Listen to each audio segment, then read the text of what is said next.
সুপ্রিয় দর্শক মণ্ডলী, আসসালামু আলাইকুম। আমি মোহাম্মদ আক্কাস আলী, আমার ইউটিউব চ্যানেল বিডিগ্রেঞ্জ নিউজ 24 যারা দেশ ও প্রবাস থেকে দেখছেন সবাইকে জানাই আন্তরিক শুভেচ্ছা অভিনন্দন। সুপ্রিয় দর্শক মণ্ডলী, এখানে দেখছেন যে এটা শেখপাড়া কুষ্টিয়ার, এটা ঝিনাইদহ। কুষ্টিয়া বললে ভুল হবে, কেননা এটা ঝিনাইদহের মধ্যে পড়ছে। এটা হলো শেখপাড়া, ইসলামী বিশ্ববিদ্যালয়ের পাশেই যে শেখপাড়া। ইসলামী বিশ্ববিদ্যালয় হচ্ছে কুষ্টিয়ার মধ্যে, আর এই শেখপাড়া হচ্ছে ঝিনাইদহের মধ্যে। এখানে এই যে কাঁঠাল দেখছেন, এখানে পাইকারি দরে কাঁঠাল বিক্রি হয়। এই যে এখানে দেখছেন কলা, একটা শেখপাড়া বাজারে, আর এখানে মধুপুর বাজার আছে পাশেই। সে বাজারে প্রচুর পরিমাণে কলা বিক্রি হয়। যারা কাঁঠাল কলা এদিক থেকে কিনতে চান তারা আসতে পারেন, এখানে পাইকারি মূল্যে কেনা বেচা হয়। এটা হচ্ছে শেখপাড়া বাজার।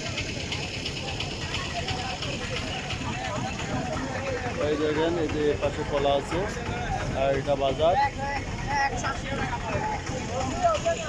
এই যে প্রচুর পরিমাণে কাঁঠাল দেখা যাচ্ছে। বেশি করে 10 মিনিট যেখানে রাখছি। ধন্যবাদ।